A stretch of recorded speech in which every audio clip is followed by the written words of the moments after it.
Boa noite, guerreiros. Paulo Bilinski aqui com mais um episódio do canal Projeto Policial. Estou aqui com meu amigo Bruno Lima para participar de uma palestra a convite da Comissão dos Acadêmicos de Direito da Vila Prudente. Vamos responder algumas perguntas da plateia. Vamos lá?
Bom dia.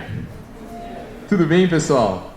Pessoal, gostaria de agradecer novamente o convite do diretório acadêmico, da nossa coordenadora do curso de Direito, agradecer a presença do meu grande amigo Bruno Lima, meu colega aí que, só uma ocasião dessa pra gente conseguir se ver, né, meu? Que é impressionante, uma coisa que a polícia acaba é com a sua capacidade de encontrar seus amigos. Mas, felizmente, estamos aqui hoje.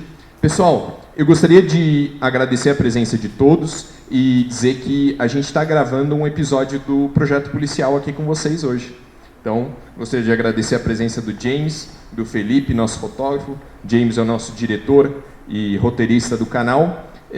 A participação de vocês no canal vai ser na hora das perguntas. Então, a ênfase da palestra de hoje, claro que a gente vai falar um pouquinho sobre as carreiras policiais, o que a gente tem hoje em termos de segurança pública em São Paulo, mas a cerejinha do bolo, a parte mais divertida, vai ser abrir para perguntas. Então eu vou tentar falar o mais rápido possível para abrir para vocês interagirem e tirarem as dúvidas, pode perguntar o que quiser, não tem problema nenhum, hoje a gente está aqui para conversar com vocês. Pessoal, quando a gente fala em carreiras policiais, é um nome muito amplo, né? Carreiras policiais são todas aquelas que estão previstas na Constituição Federal e, no caso do Estado de São Paulo, na Constituição do Estado de São Paulo. Então, eu vou passar algumas diferenças para vocês, porque, como a nossa coordenadora falou, às vezes o pessoal do primeiro período precisa de um pouquinho de embasamento aí, até para poder fazer umas perguntas mais consistentes.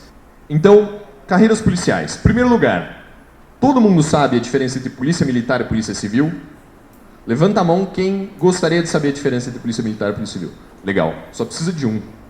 Um tá bom, mas vocês estão participativos, gostei. Pessoal, qual que é a principal diferença entre a polícia militar e a polícia civil? É o objetivo delas de acordo com a Constituição Federal. De acordo com a Constituição Federal, o objetivo da polícia civil é apurar as infrações penais, com exceção das militares e com exceção daquelas de competência da Polícia Federal, tá? O que significa apurar as infrações penais? Significa investigar. Investigar é o filé mignon da segurança pública. Todo mundo quer investigar. Tá? Qual que é a função da polícia militar? E aí, dentro dessa questão de investigação, tem também o trabalho de polícia judiciária, que é cumprimento de mandado de prisão, cumprimento de mandado de busca e o auxílio ao judiciário. Tá? Qual que é a característica da polícia militar? A polícia militar faz a prevenção do crime pelo patrulhamento ostensivo fardado.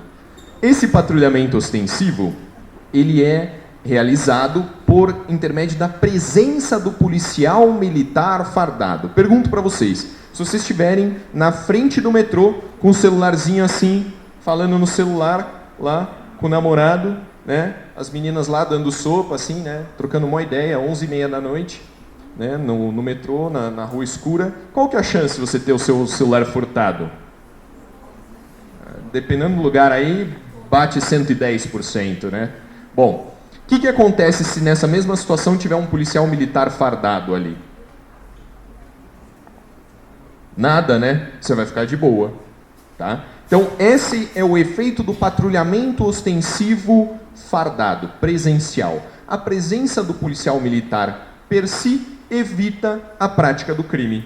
Tá? Então, essa é mais ou menos a diferenciação geral, tá, entre a polícia militar e a polícia civil. Polícia militar faz investigação somente de crimes militares. Tá? Crimes que são praticados por militares no exercício da função contra a instituição militar. Tá? A investigação é da Polícia Civil, é a nossa função constitucional. Quais são as outras polícias que existem? Polícia Federal, Polícia Rodoviária Federal, Polícia Ferroviária Federal. Vocês sabiam que tem uma Polícia Federal dedicada ao patrulhamento dos trilhos? Interessante, não é? Polícia do Senado. Vocês conhecem? Existe uma polícia específica do Senado. Polícia da Câmara. Tá? E Guarda Civil. Vocês conhecem? Tem aqui no município? A gente está em São Paulo. A gente tem a Guarda Civil Metropolitana da cidade de São Paulo. Então, o trabalho de policiamento ele é muito distribuído, de acordo com a especialidade. Mas também ele é distribuído de acordo com a matéria que está sendo objeto de delito. Tá? Como que a gente sabe que é a competência da Polícia Federal? Porque são os crimes que são apurados e julgados na Justiça Federal. Então, quem já teve constitucional, artigo 109 da Constituição Federal. Tem lá a competência da Justiça Federal. Tá? Dentro da competência da Justiça Federal está a competência da Polícia Federal. Ela é pequenininha. Tá? E aí, a Polícia Estadual, que é a Polícia Civil, que tem a competência mais ampla para investigar todos os outros crimes. Tem alguém aqui que serviu o Exército? Ó, serviu a FAB. Então, no Exército mesmo tem uma piada que é a infantaria leve. Infantaria leve é a infantaria aerotransportada. É o pessoal que é transportado de helicóptero para o local do combate. E é engraçado porque quando você pensa em infantaria leve, você pensa em quê? É leve, pouca coisa, né? Mas é o contrário, a infantaria leve, tudo.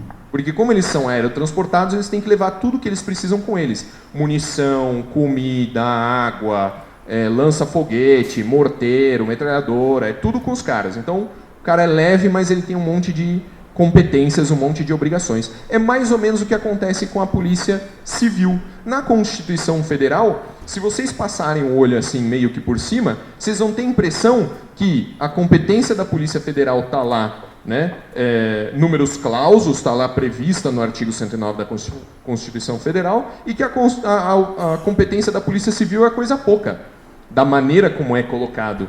Mas quando vocês percebem que é o contrário, que a fatia da Polícia Federal é pequenininha e todo o resto é da Polícia Civil, vocês entendem por que no estado de São Paulo a gente tem mais policiais civis do que a Polícia Federal tem no Brasil inteiro. Interessante isso, não é? Quantos policiais militares vocês acham que existem no estado de São Paulo? Chuta um número aí. Vamos lá. 80 mil é mais? Oi? Opa, aí não. Aí é muito. 100 mil. 100 mil homens. É gente pra caramba, não é? Qual que é o tamanho do exército brasileiro hoje? Fixo, sem contar reservistas. 30 mil homens. Então quer dizer que a gente tem 3 vezes mais policiais militares no estado de São Paulo do que militares das Forças Armadas, do Exército Brasileiro, no Brasil todo. Vocês entendem como segurança pública é um problema estadual, municipal, e é difícil você transportar para a esfera federal? Porque na esfera federal você trata de crimes praticados contra os bens da União, contra os interesses da União. Você trata de Justiça Federal, você trata de Polícia Federal, que é uma competência pequenininha. Então, como que a gente melhora a segurança pública? Melhora no Estado e melhora no município. Por isso que a gente tem a Guarda Civil. Tem algum guarda aqui? Hoje? Não? Qual que é a característica da Guarda? Eles trabalham num sentido de... O que o Dória fez? Trocou o nome da Guarda Civil Metropolitana para... Quem sabe? Polícia Municipal. ele trocou o uniforme, ele trocou o nome. Por quê? É uma estratégia de segurança pública. Para melhorar a segurança pública, você fortalece aquela pessoa que está ali recebendo o salário ligado diretamente à Prefeitura de São Paulo. Tá?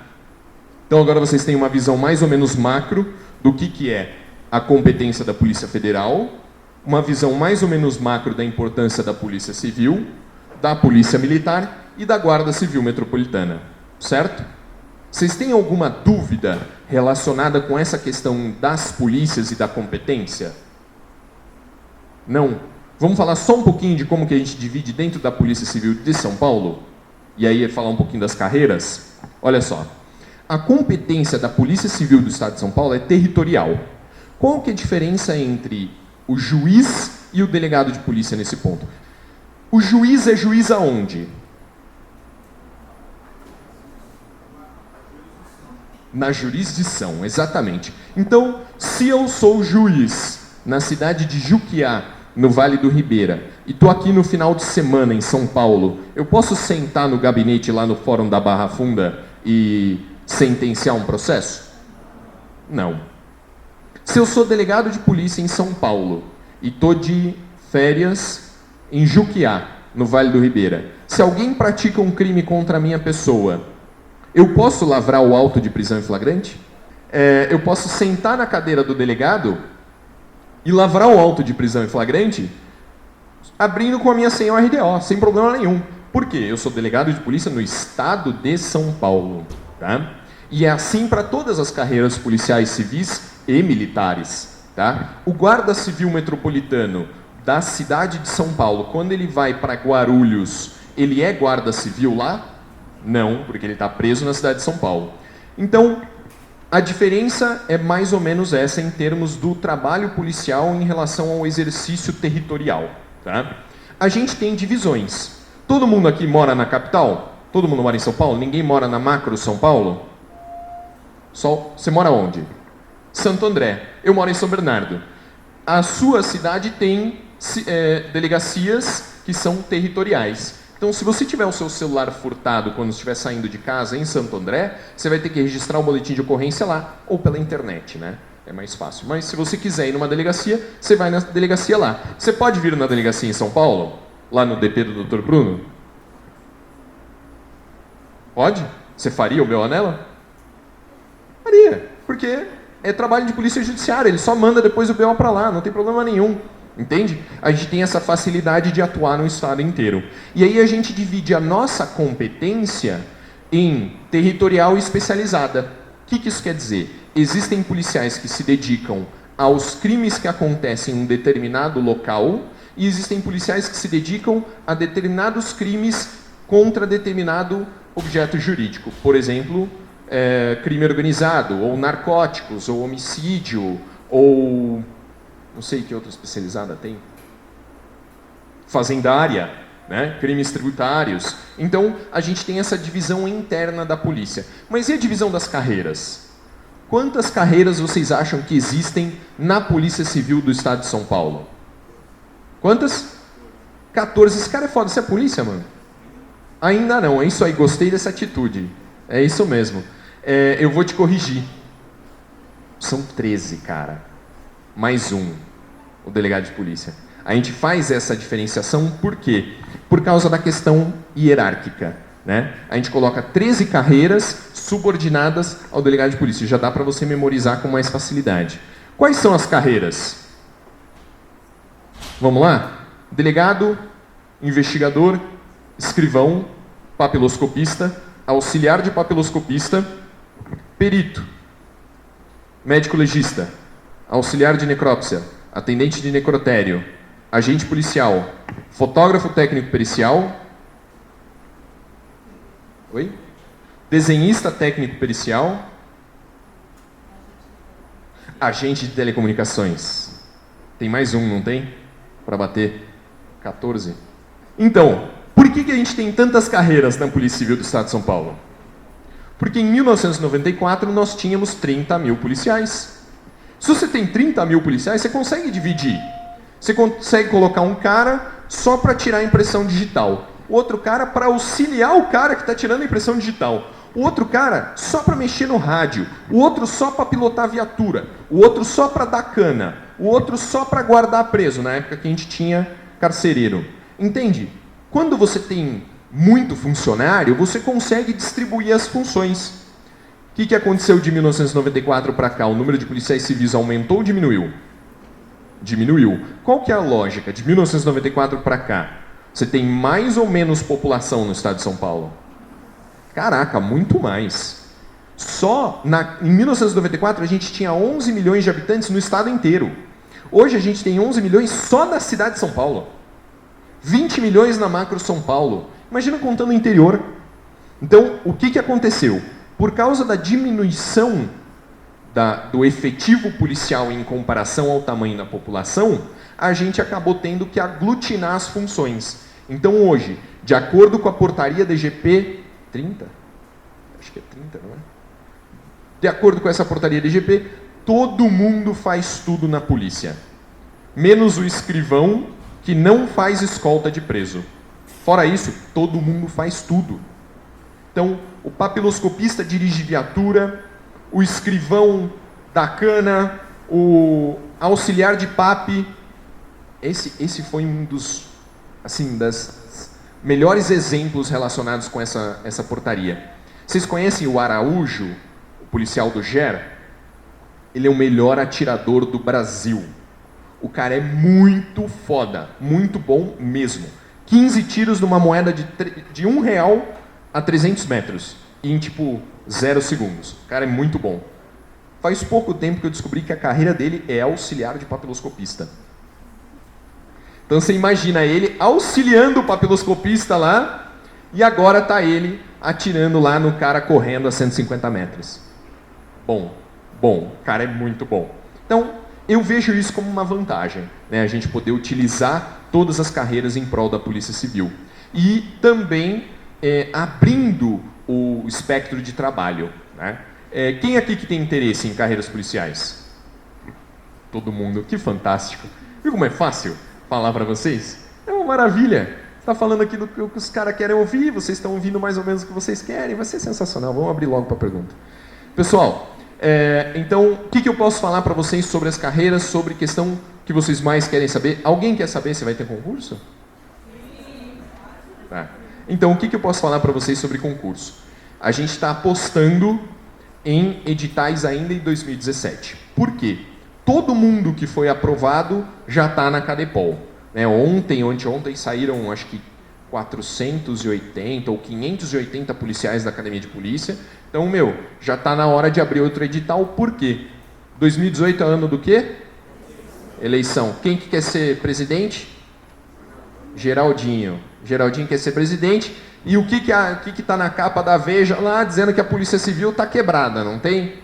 Está quebrada por quê? Porque não tem gente para trabalhar. Então, é muito lógico que ele tente resolver a crise da segurança pública antes de sair para presidente. Senão ele vai tomar uma paulada gigantesca, Segurança pública é o maior assunto político da atualidade. Como é que você consegue trabalhar, levar seu filho na escola, voltar para casa à tarde, se você não sabe se vai chegar vivo em casa?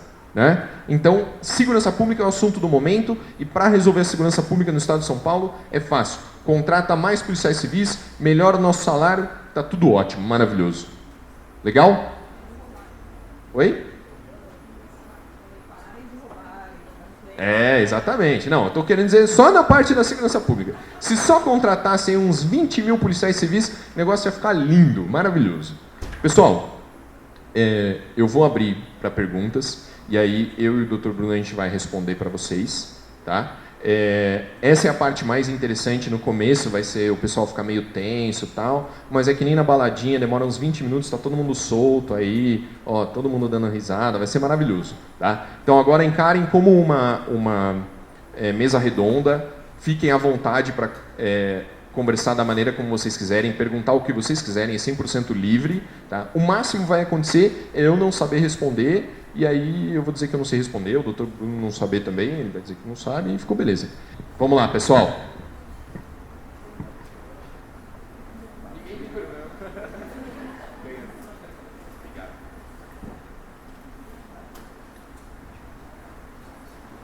Bom dia, doutor. Walter, sexto A noturno. A respeito da Cadepol, eu queria saber dos horários, até porque a maioria aqui faz direito pela manhã. Se uma pessoa sai o edital, presta o concurso, quanto tempo, qual o horário da Cadepol? E alguns teriam que renunciar, por exemplo, ao curso de direito? Qual que é o seu nome mesmo, por favor? Ô, Walter, a minha Cadepol foi feita junto com o Paulo, teve a duração de 3 meses. Como o Paulo já explanou brilhantemente, a gente está com uma falta muito grande de funcionário. Então, há tempos atrás, a Cadepol era muito extensa.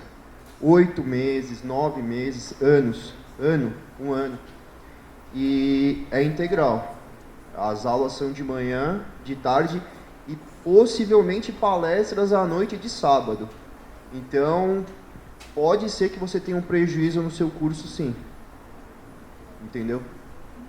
Então, a média de duração está de 3 a 4 meses atualmente. Tá bom?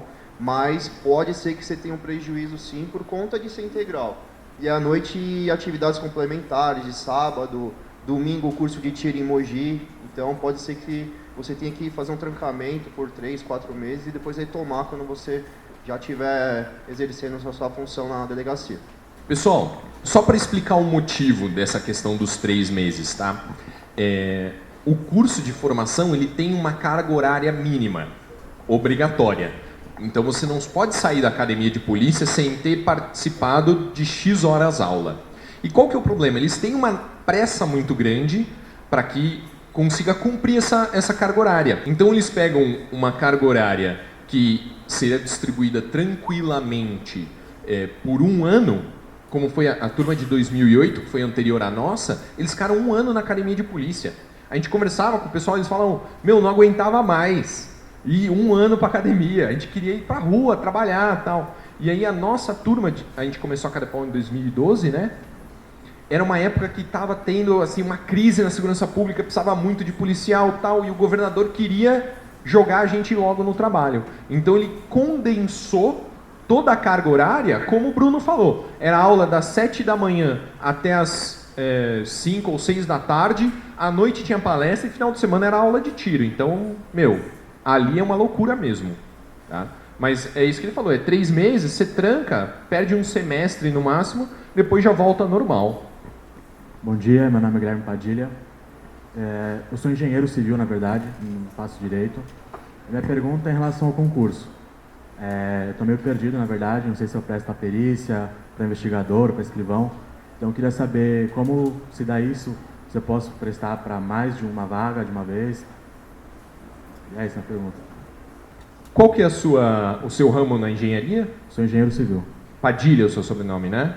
Então, a coisa interessante sobre o concurso de perito é que você precisa ter curso superior na área que eles cobram. Então, existem áreas específicas no edital. Teve um concurso em 2012 e um concurso em 2013. São os últimos. As áreas são... Algumas áreas foram repetidas nos 2 concursos, mas algumas áreas abriram em 2012, não abriram em 2013. Tá? Então, a dificuldade de você se preparar para o concurso de perito é que você não sabe se a sua área vai abrir. Entende? Teve um ano que abriu biblioteconomia. Perito em biblioteconomia. Né? Uma área lá que precisava da análise documental e tudo mais. Documentoscopia. Mas não é uma coisa que se repete com muita frequência. Se você está na faculdade de Direito e não ter o tempo de se formar, você faz para agente policial e você vai passar. Tá bom? E nada obsta que você ingresse para uma carreira e no meio você opte por outra. Tem um escrivão que trabalha comigo que está esperando ser chamado para perito. Se você não tiver aquele sonho, eu quero ser investigador, então você presta tudo, cara. É um conselho. E o que o Paulo falou, a preparação não foge tanto. De escrivão, investigador, tem alguns nuances, mas ela não foge tanto, entendeu? Então, se vai ficar uma dica aí, não se restringe a uma só, cara. Tenta estudar de um modo geral. Tá bom? Bom dia, meu nome é Gislaine Oliveira, eu sou da Faculdade Anhanguera de Santana. É porque eu vi no edital que agente policial precisa de categoria D. Se prestar com a categoria B, tem como entrar com mandado de segurança ou do tipo? Então, qual que é a questão? O agente policial, ele é uma carreira específica voltada à necessidade que a polícia tem de pessoas habilitadas para dirigir veículos não convencionais. Então, a gente tem na polícia, a gente tem o caveirão do GER, a gente tem o ônibus da Cadepol, a gente tem caminhão, a gente tem muita coisa que precisa de pessoas habilitadas para pilotar, né, em circunstâncias diferentes, né, veículos de emergência. Então, é necessário a carteira. Corre atrás dela, porque eu acredito que você só precisa exibir ela na data da posse. Tá? Bom dia, meu nome é Karen e eu queria saber por que o policial militar não conta, o tempo de policial militar não conta para delegado de polícia. Karen, né? Então é o seguinte, a atividade, qual que é o contexto disso, né? Para você ingressar no concurso de delegado de polícia, no nosso concurso, a gente estava conversando sobre isso aqui antes, né? Que o nosso concurso não precisava de atividade jurídica. Então a gente tinha acabado de sair da faculdade, fez o concurso, passou, o Bruno tinha 25, eu tinha 25 na prova oral, né? E hoje em dia não tem mais como funcionar dessa forma, porque você tem que ter 2 anos de atividade jurídica. E esses 2 anos são depois de formado, não pode ser de estágio, não pode ser de, como chama? Assistência ou alguma coisa assim dentro do tempo, tem que ser depois de formado, não precisa ser necessariamente como advogado, tá? Pode ser como de tribunal, como é que chama?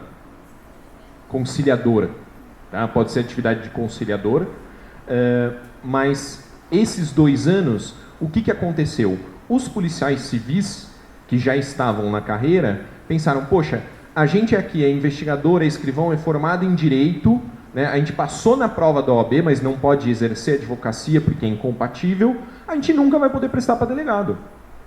Esse foi o raciocínio deles, né? Então modificou-se a emenda constitucional 35 de 2013, que modificou a Constituição do Estado de São Paulo no artigo 140, alterando a necessidade da atividade jurídica para incluir o tempo de atividade policial civil. Por que não conta atividade policial militar? Porque é uma atividade que é totalmente diferente da polícia judiciária. É muito longe, entende? Não existe uma correlação entre o trabalho do policial militar e do policial civil. Então não tem como a gente dizer que aquele tempo de atividade, né, aqueles 2 anos que o policial militar trabalhou, aquilo vai contribuir para o trabalho de polícia judiciária. Entende? Mas eu agradeço a sua pergunta, é uma pergunta complexa. Essa foi a modo mais politicamente correto que eu encontrei de explicar. Meu nome é Breno. Eu queria saber sobre a lei orgânica da Polícia Civil. O policial, ele pode exercer atividade empresarial durante a carreira policial? Pode sim, cara. Só não pode ser sócio majoritário e administrador, entendeu?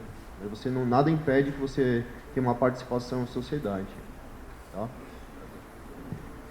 Como funcionário público, nosso trabalho é incompatível com outros cargos, com exceção de docência. Tá? Então é por isso que a gente está aqui hoje como professor, porque a gente pode dar aula. Né? A gente não pode ser administrador, como o Bruno falou, porque são funções que são incompatíveis com qualquer funcionário público, tá? Não é só da Polícia Civil. Mas legal, muito bom se mostrar conhecimento sobre a lei orgânica, é muito importante. Bom dia, Dr. Bruno, Dr. Bilinski, Luiz Felipe, segundo C aqui de Direito da Vila Prudente. Eu gostaria de saber, levando em conta o que o Dr. Bilinski falou com relação à jurisdição da Polícia Civil do Estado de São Paulo, como é que funciona quando ocorrem operações em conjunto com polícias civis de outros estados? Por exemplo, o doutor comentou do GER. Eu cheguei a ver um vídeo onde o GER ele fez uma operação conjunta com a Polícia do Estado, Polícia Civil do Estado de Minas Gerais, para poder combater uma organização criminosa de roubo a caixa eletrônico e tal. E aí eu queria saber como é que funciona, quando isso ocorre e quem, por exemplo, se uma das duas polícias tem mais autonomia do que a outra por a operação ocorrer naquele estado ou não. Olha só, é muito interessante o trabalho entre as polícias, né? Eu tive a oportunidade de visitar a Eslovênia na Europa e a gente fala em União Europeia e só fala do ponto de vista econômico, né? A União Europeia é bom, moeda única, você não precisa de passaporte para passar para outro país, não precisa de visto, mas para a polícia foi fantástico, foi maravilhoso, porque as polícias da Europa puderam se unir, treinar juntos, conversar a mesma língua, trocar informações, porque passou a ser um grande território. Como a criminalidade estava livre para circular pela Europa inteira, os policiais também tinham que estar livres. Então, naquela semana que eu estava lá conversando com a unidade de forças especiais, os caras estavam treinando com o GSG da Alemanha. E é assim, vamos lá treinar, tipo, vamos ali em São Caetano dar uns tiros. É a mesma coisa, sabe? É fantástico. Essa parte de cooperação a gente tem muito na Polícia Civil. Eu nunca ouvi falar de polícia militar cooperando de outros estados, mas a Polícia Civil, porque a gente levanta o trampo, entende? A gente levanta que tem uma quadrilha que, roubou um caixa eletrônico aqui, mas amanhã vai fazer lá. E aí? Você não vai ficar com isso para você. Então, eu já tive a oportunidade de cumprir mandado de prisão em Minas, e a maior decepção na minha vida foi chegar numa cidade e não comer pão de queijo, porque não tem padaria. Sabia que não tem padaria em Minas? Esse negócio que tem aqui em São Paulo, tipo, você chega na padoca, 10 horas da manhã, toma um café com leite lá, um pão com manteiga? Não tem, em Minas Gerais não tem. Eu cheguei lá, não tinha, era 6 horas da manhã, não tinha nada aberto, os caras tomam café em casa, meu. Mineiro, e aí eu queria comer o pão de queijo, não tinha. Foi super decepcionante. Mas a gente foi lá, cumpriu o mandado de prisão. Como que a gente cumpriu o mandado de prisão? Pediu para o juízo, cumpra-se. O juiz de Minas, ele não autorizou a prisão, ele autorizou que a gente cumprisse o mandado de prisão lá, entende? É uma questão lá entre os juízes, é uma questão deles, não tem nada a ver com o trabalho na polícia. Eu avisei o regional deles no dia anterior, porque é claro que a gente tem que primar pela nossa segurança, né? Você vai entrar com viatura, às vezes descaracterizada, armado, na cidade do cara, ele vai achar, pronto, vieram aqui roubar, né, o caixa eletrônico aí. Então a gente avisou, tal, cumpriu o mandado de busca, o mandado de prisão e levou para a delegacia deles, registrou no sistema deles o BO lá, super tranquilo. A interação é, sensacional. Os caras de Santa Catarina vieram recentemente trabalhar num sequestro que estava acontecendo aqui em São Paulo, a gente foi para lá também. Olha, nesse ponto é super legal a interação entre os estados. Eu estou com um pouco de vergonha, mas eu vou aproveitar que estou aqui para tirar essa dúvida. Me chamo Gracilene, eu estou do primeiro semestre da Uninove e eu tenho uma dúvida, eu queria saber, passo a passo, como eu faço para me tornar delegada?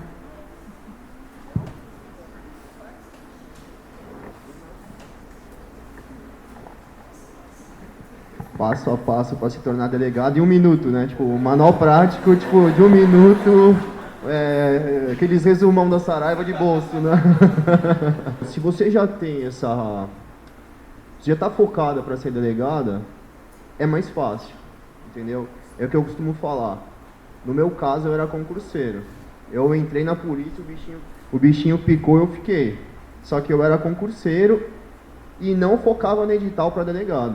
Então, já que você está decidido a se tornar delegado, que é muito bacana, por sinal, é prazeroso a gente chegar aqui num sábado e ver todo mundo aqui que admira a polícia, né? A gente só tá uma paulada da imprensa, mas todo mundo aqui admirando a polícia, né? Você focar no edital. E, se possível, já durante o seu curso de graduação, você já fazendo um caderno, já estudando, entendeu? Focado no edital. O edital é a regra do jogo. E não tem muito segredo, meu. É sentar o bumbum e estudar, não tem muito segredo, entendeu? Desde o 4º, 5º ano, eu já me preparava para concurso. Entendeu? No 4º ano eu já sabia que eu queria concurso público. Não importava o concurso. MP, magistratura, delegado. E eu queria, então, enquanto os colegas iam pro botequinho, Bruninha lá de tarde sentava o bumbumzinho na cadeira e estudava.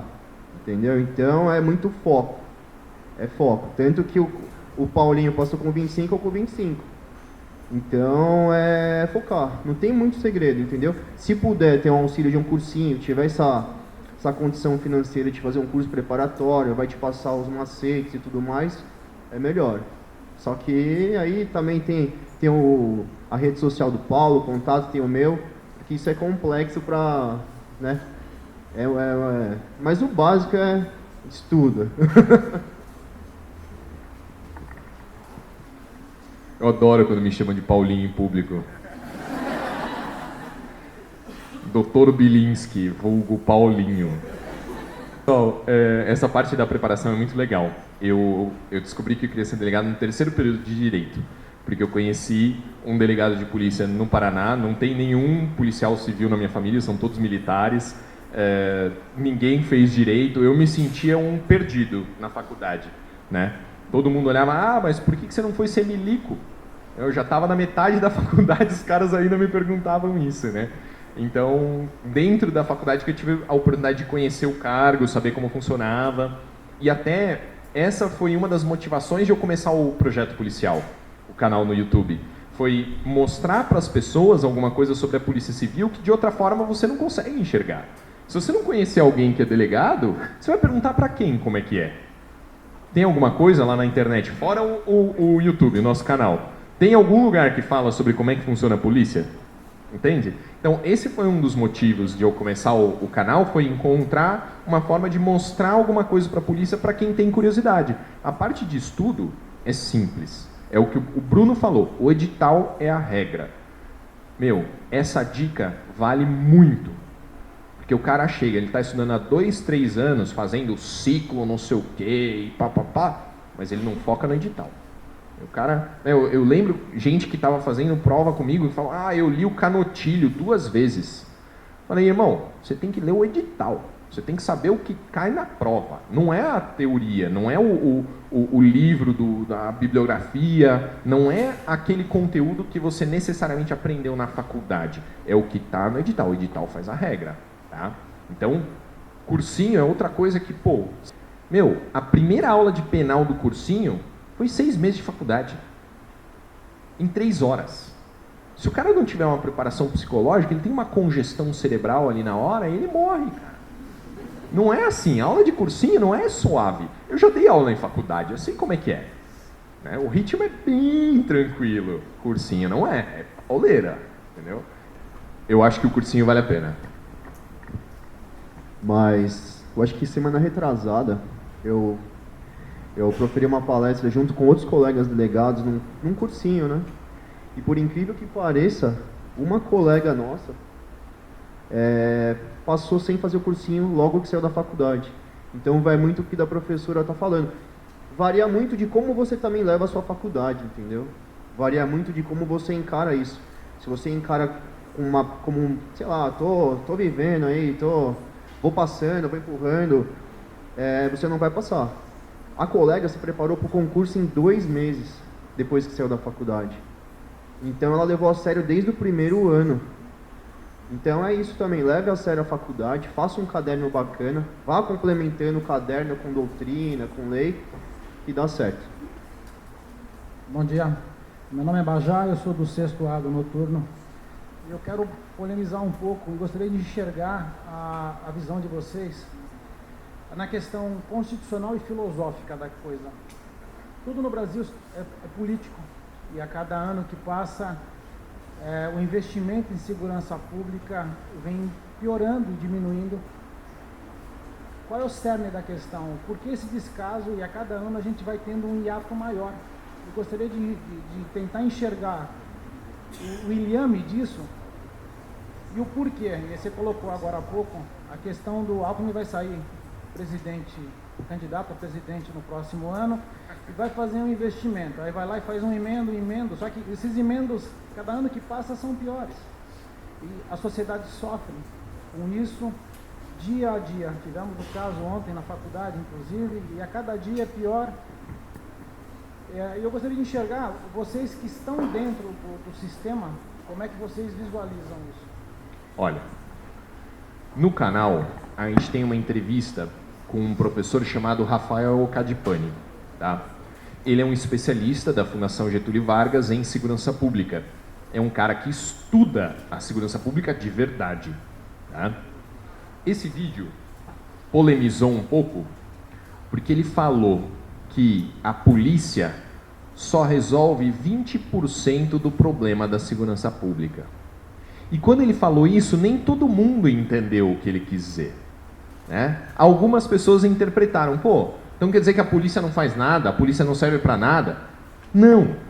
Segurança pública é um tema muito complexo. E quando a gente fala que 20% é o papel da polícia, é que 80% são outras coisas. 80%, aí dentro desses 80% tem cultura, religião, valores, clima, trabalho, um monte de outras coisas. Sabe qual que é o melhor policial? A chuva e o frio. Vagabundo senta em banco molhado? Não senta, irmão. Entendeu? Então, são muitos fatores. Segurança pública é uma coisa muito complexa. Se o cara vai discutir segurança pública e ele fala só em polícia, é porque ele não manja de segurança pública. Tá? Polícia é uma parte. E claro, tem como melhorar? Sempre. Dobra o número de policiais para você ver. Você sabe quantos policiais morreram na Eslovênia nos últimos 15 anos? Chuta. Oi? Menos. 3. 2 foram atropelados e 1 era treta de mulher. Tá? A unidade de força especial deles, com 40 anos de funcionamento, quantos caras eles mataram? Chuta. A unidade de forças especiais, não é qualquer cara não, meu. É o cara que desce do helicóptero aqui, explode a porta, entra e rende todo mundo em 3 segundos. Fala. Quantos eles mataram? 0.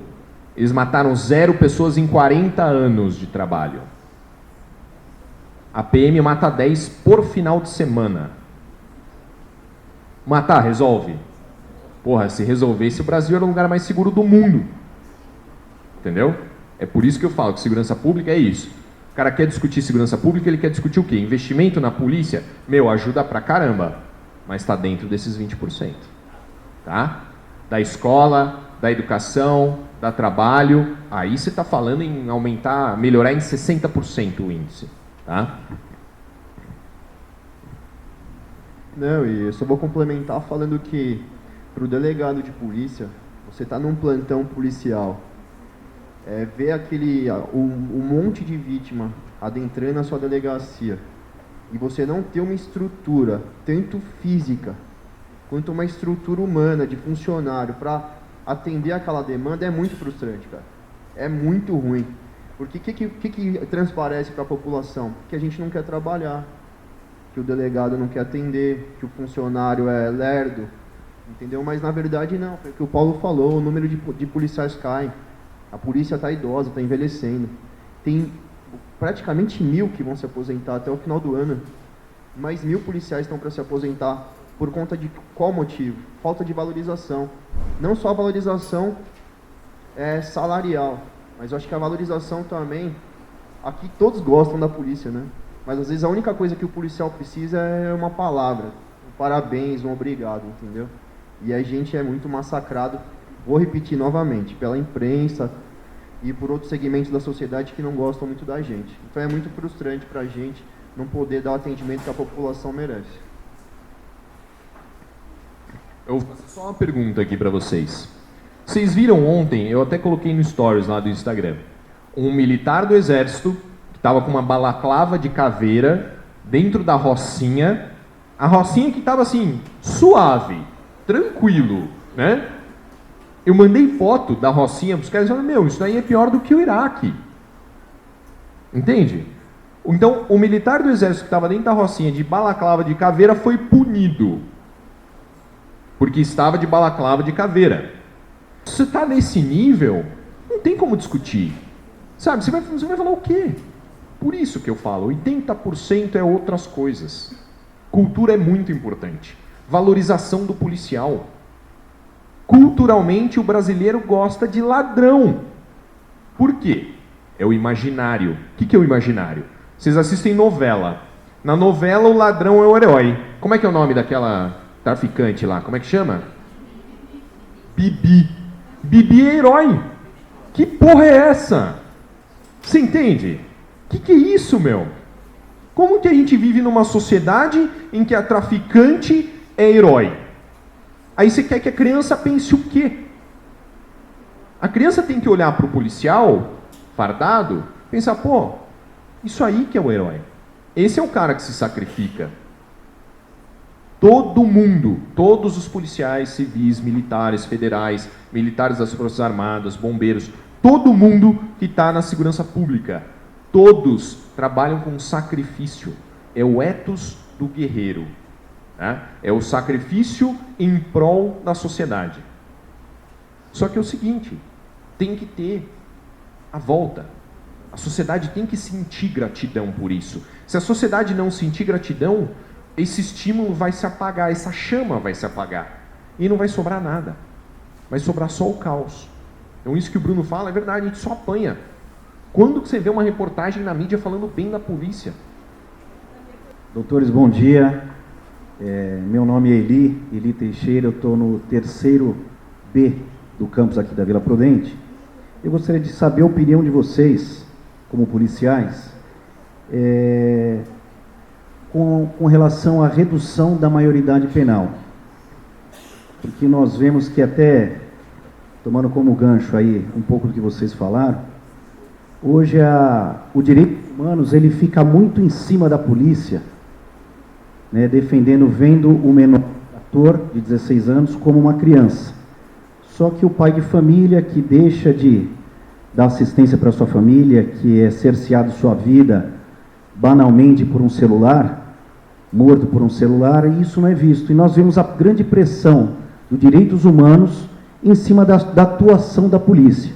Se com a redução da maioridade penal, isso favorecia uma melhor atuação da polícia, seja ela civil ou militar.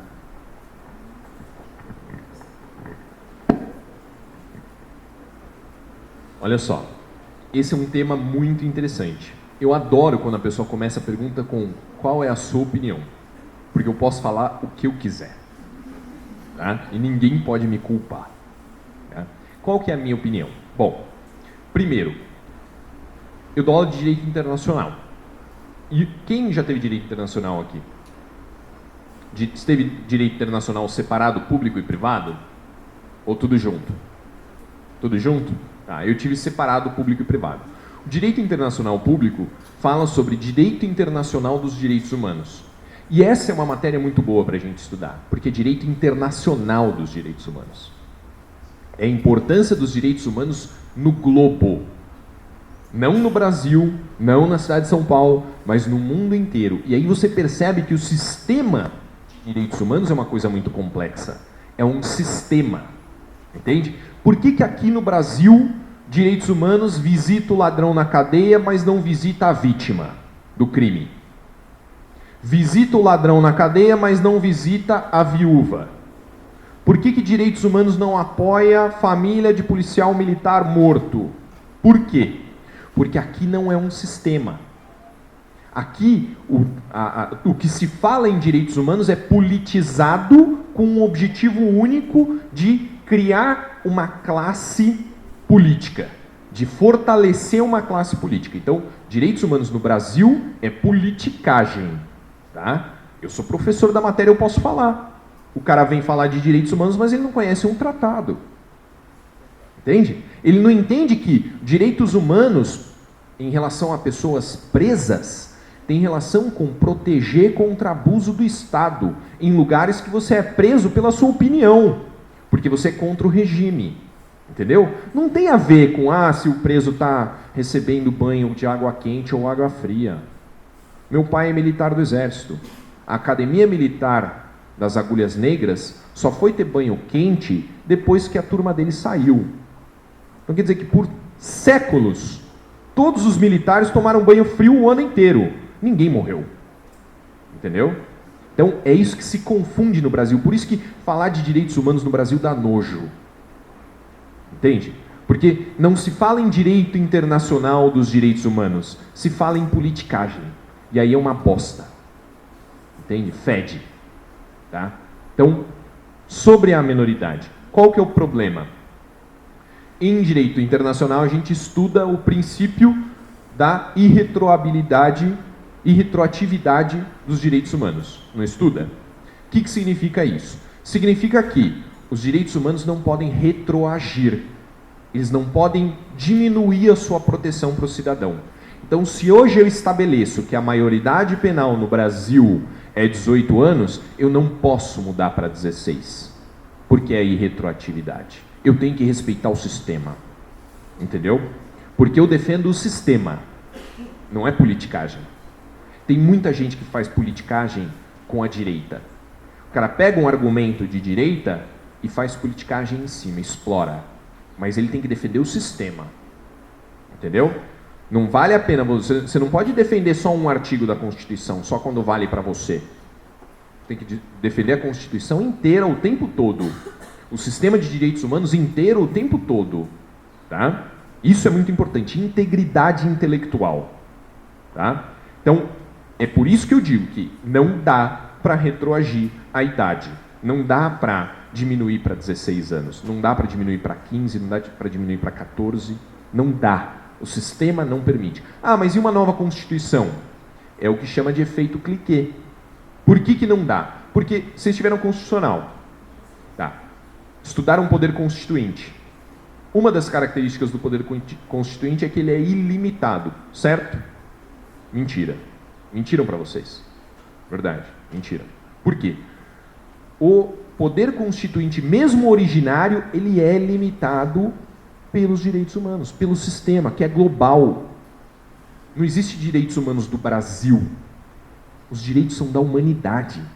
É de todos os seres humanos, independentemente do país em que eles vivem. Entende? Então não dá, mesmo uma nova Constituição, não pode abaixar. Claro que a gente tem problema com criança e adolescente. Tem. Mas você tem que dar outro tratamento. Você não tem o ECA? O ECA não dá o tratamento para criança e adolescente infrator? Então, você trabalha o ECA, muda o estatuto.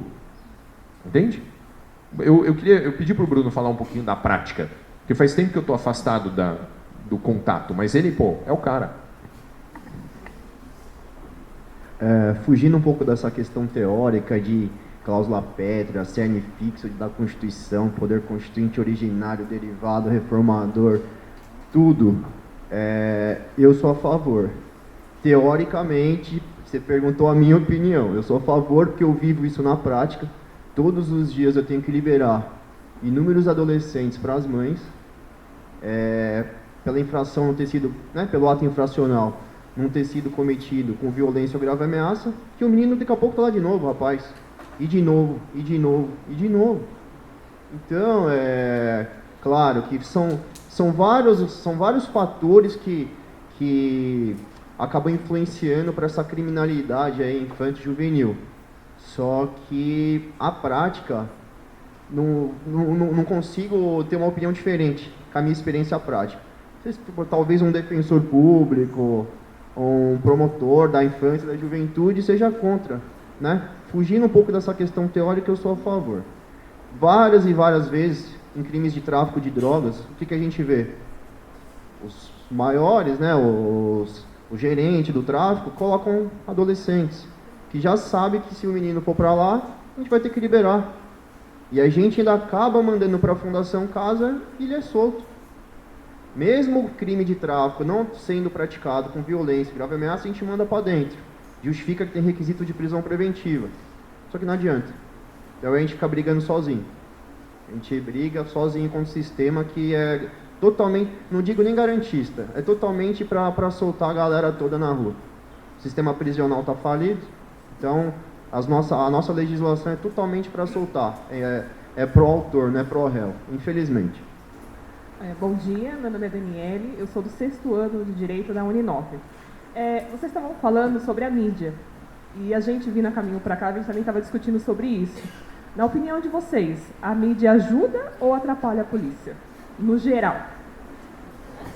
E a minha opinião, eu vou dar a minha opinião atrapalha.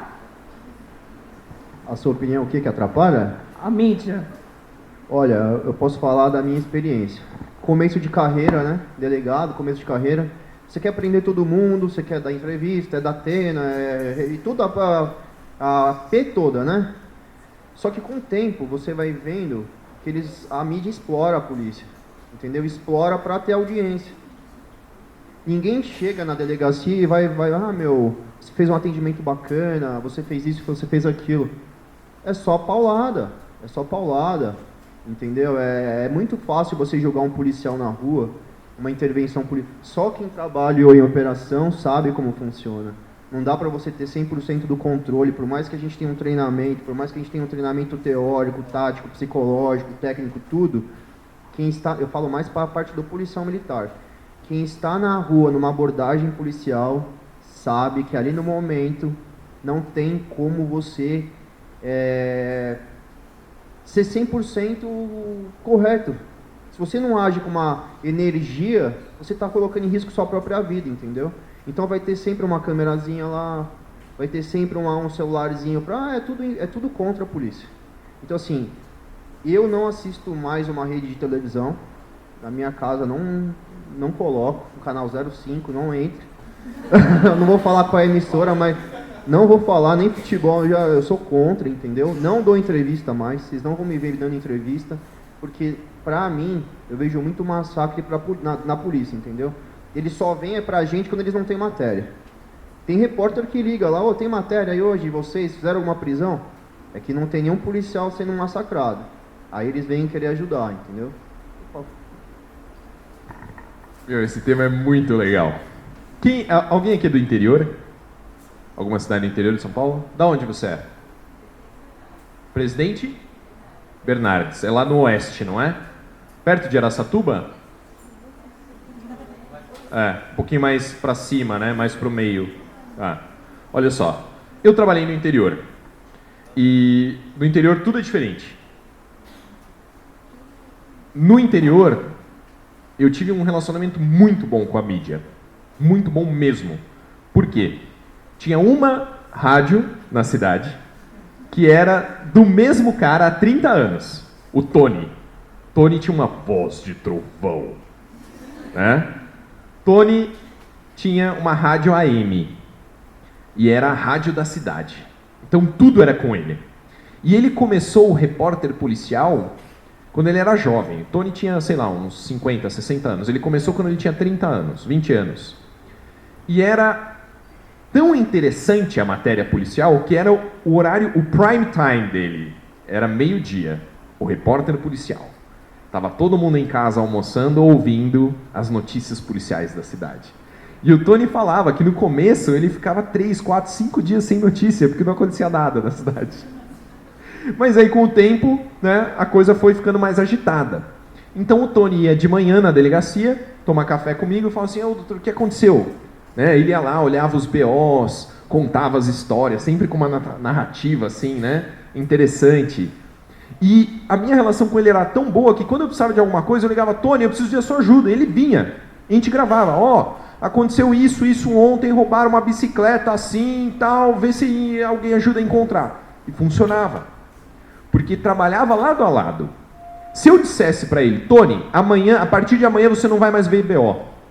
Acabei com ele. O que ele ia ter para falar no meio-dia, no horário do almoço? Entendeu?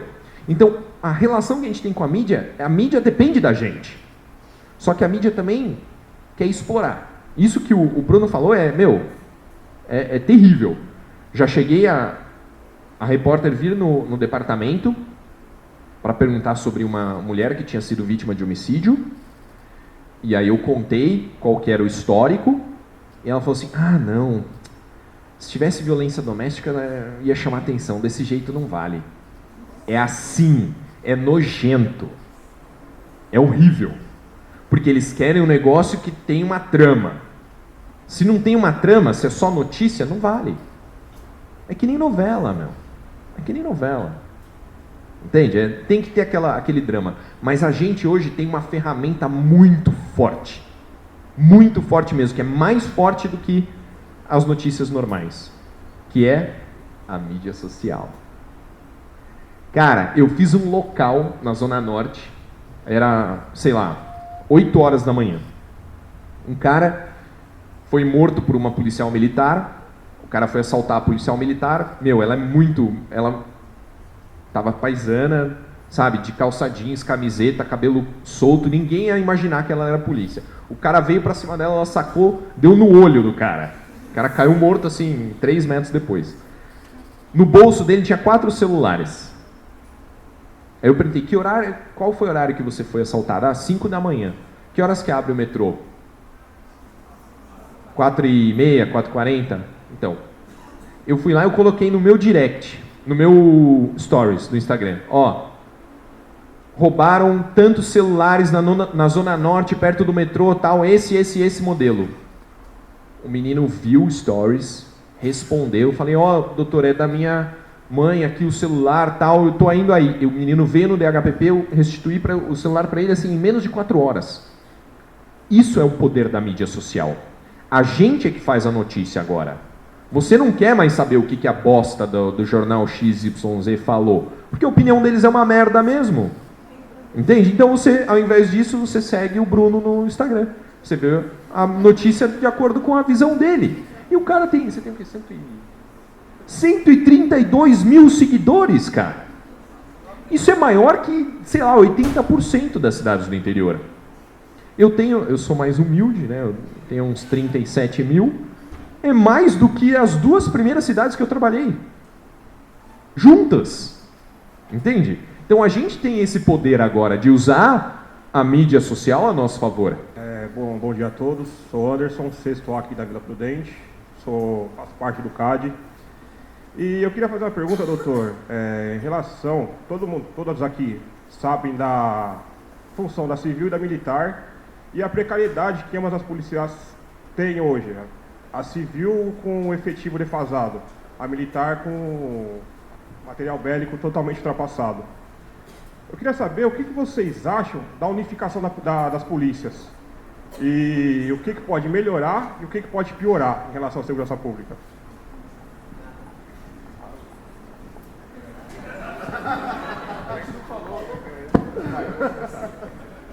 Olha só, esse tema é muito complexo, como todos, né? Mas a minha opinião, tá? A gente nem chegou a conversar sobre isso. A minha ideia é a seguinte, a polícia militar, ela foi criada num contexto da ditadura militar. A polícia militar foi criada em 1969 para auxiliar o exército a governar o país. Tá?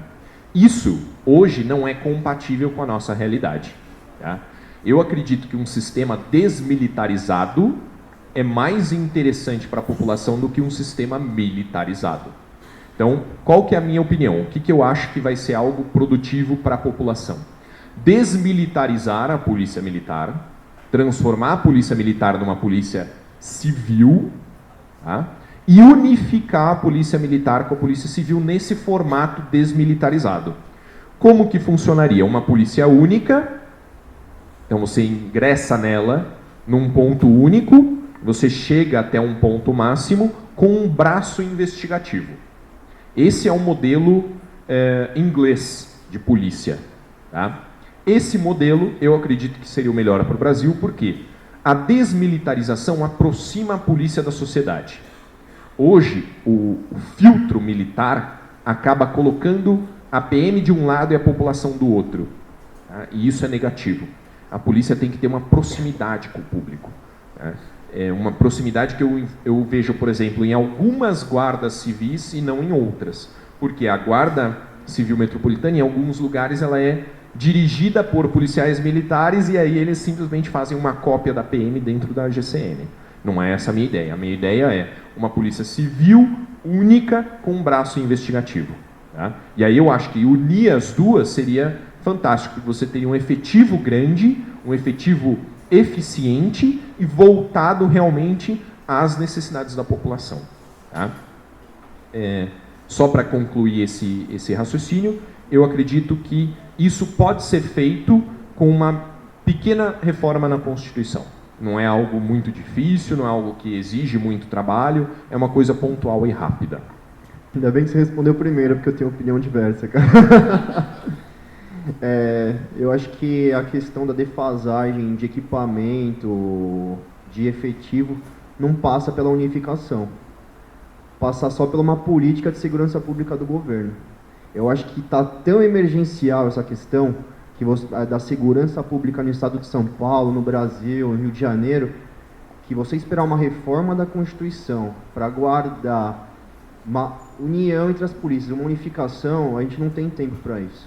Então é simples, vamos fortalecer a Guarda Civil, vamos fortalecer a Polícia Militar, vamos dar efetivo, vamos dar material. É emergencial, é para ontem.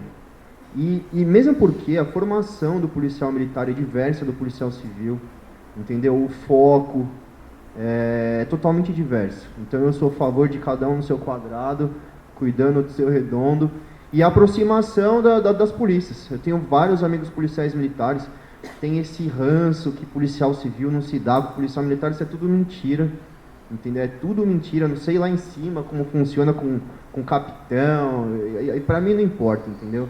Eu atendo soldado, cabo, e primeiro sargento, segundo sargento, a gente sempre se deu muito bem, nunca gostei de prejudicar, a gente tem que saber, tem que ter a consciência que está todo mundo em prol da população, não importa se é polícia civil ou polícia militar. Então, tendo essa consciência e tentar brigar por melhoras, né? Que ano que vem tem eleição, alguma coisa vai melhorar, se Deus quiser. Doutor, bom dia. Sou o Eduardo, sou do 4º semestre da FMU e gostaria de saber, assim, a opinião de vocês. O que vocês acham desse embasamento da sistematização entre a polícia e o sistema judiciário? Porque, assim, uma frase muito popular que a gente tem: a polícia prende, o sistema solta. E uns tempos atrás, ocorreu, acho que foi na Paulista, onde dentro de um ônibus, um vagabundo, vamos dizer assim, ejaculou no ombro de uma menina e o sistema soltou. Então eu gostaria de saber o que vocês acham desse trâmite, dessa transição entre a polícia e o sistema judiciário. Cara, a realidade é que cada um tem um entendimento jurídico diverso, entendeu? No meu modo de ver, o delegado de polícia, sendo garantista, cumprindo a lei, fazendo cumprir a Constituição, o Código Penal, o Código de Processo Penal, ele tem que ter um viés um pouco mais acusatório, entendeu? Isso aí eu tenho pra mim e ninguém tira da minha cabeça.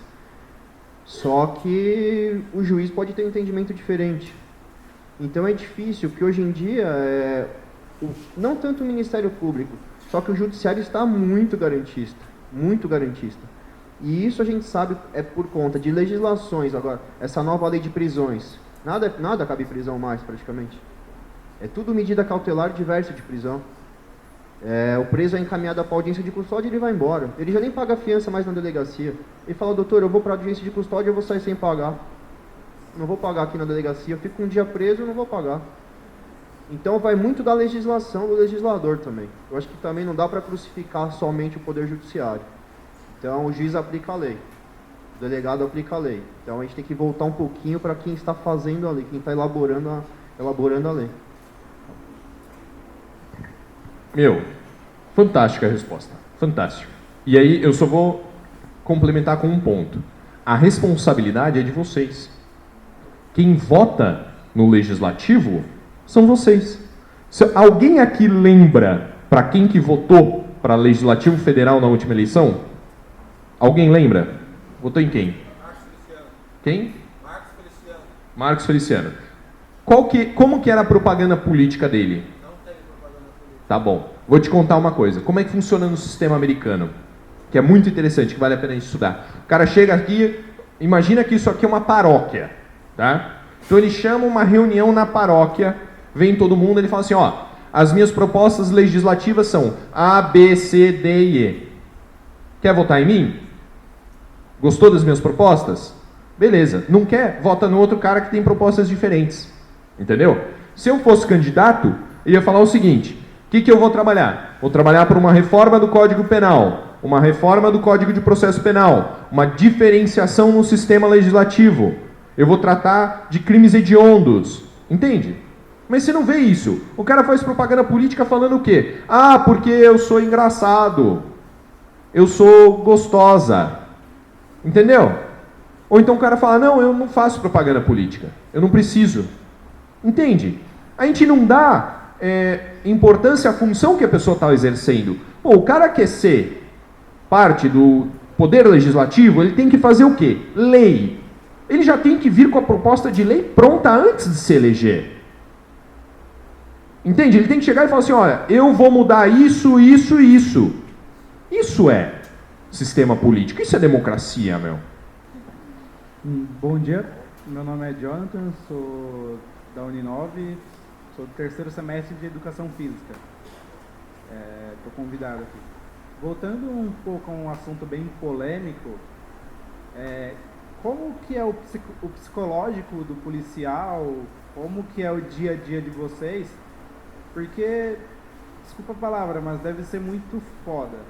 Você entrar num lugar, porque a sociedade hoje ela coloca a polícia como vilã. Eu moro em São Mateus, que é um lugar bem suave, e desde pequeno as crianças, nem na mídia, no local mesmo já coloca a polícia como algo ruim. Vê uma viatura, o pessoal quer xingar, você vê as mães falando que polícia é ruim, que coloca vocês como vilões. Como que é o psicológico de vocês de acordar, entra na periferia, em algum lugar, faz uma operação para proteger eles e a população ficar gritando para vocês saírem e ir embora? Como que é a mente de vocês sobre isso? Deve dar uma super desanimada. É o que eu costumo falar. Hoje entra na polícia quem gosta. Quem não gosta, entra na polícia, não fica. Não fica. Só tá lá quem gosta, quem tem vocação. Você chegar todo dia, que eu falei já repeti, você chegar todo dia para trabalhar num local que você sabe que as pessoas não gostam de você, é muito complicado, cara. Várias vezes eu fiz operação em periferia e você vê isso. Todo mundo filmando, querendo algum motivo para te prejudicar. E uma forma de encarar isso é tentar abstrair e ter uma válvula de escape. Senão você fica literalmente doido, cara. Não só pelo fato de não ter esse apoio da população, mas pelo conjunto todo da obra que vem passando a polícia, entendeu? Você tem que ter uma válvula de escape. Então, eu, o Paulo, a gente tem tentado mudar essa imagem da polícia. E eu acho que tem dado um efeito, tem surtido um efeito bacana. Porque isso da polícia militar, da polícia civil é ranço. É ranço de ditadura. É ranço de abuso, muitos abusos que ocorreram em tempos e tempos atrás. Então, essa geração nova que está entrando aí, o Paulo, colegas de turma, policiais militares que estão ingressando, estamos tentando mudar essa mentalidade. Pelo trato diário, tentar mostrar que a Polícia Civil é uma polícia educada, que faz um bom atendimento, e também através da rede social. E não é aquele delegado, que nem você falou na reportagem, aquele delegado lá que grita e xinga, que não sei o que lá, não. A gente está aberto, a gente está ali para atender a população. E eu acho que essa imagem que você passou da polícia está mudando um pouco, cara. Está mudando um pouco. O James escreveu um texto muito bonito. O James é roteirista, diretor, cineasta. Ele escreveu um texto muito bonito sobre o que significa ser policial. Ele está convivendo com a gente há muito tempo e ele enxerga, né, a gente de uma forma muito interessante. O policial. Ele escreveu um texto sobre o que significa ser policial. E ele coloca ali coisas que são muito contraditórias, sabe? Que são coisas que não dá para você explicar, né? Tem uma parte do texto que diz o seguinte: significa proteger, inclusive os que não sabem que precisam de proteção. Então, muitas vezes a gente trabalha em favor de uma pessoa que não sabe que está precisando da gente, mas que se não fosse o nosso trabalho, estaria numa situação muito pior, né? Significa proteger quem você prendeu na semana passada. Né? Isso no interior é uma coisa que a gente vê com muita facilidade, porque as pessoas se conhecem de uma forma diferente, né? E você tem a oportunidade de saber mais sobre a vida das pessoas. Então, o psicológico do policial é diferente. Todo mundo aqui, eu, Bruno e todos vocês, nós temos algo em comum. Nós temos essa visão que não larga o pé. A gente sabe que é difícil, a gente sabe que é complicado, a gente sabe que é pesado, a gente sabe que ganha pouco, a gente sabe que é muito sacrifício, a gente quer do mesmo jeito. É inexplicável, não é? Não é uma coisa difícil você falar? Uma das mensagens que eu mais recebi depois que eu publiquei, a gente publicou no canal esse texto sobre o que significa ser policial, foram pessoas dizendo, olha, eu tenho dificuldade em falar para minha família, explicar que eu quero ser policial. E eu mandei esse vídeo para eles e agora eles estão entendendo menos ainda. Porque é uma coisa que ou você entende ou você não entende.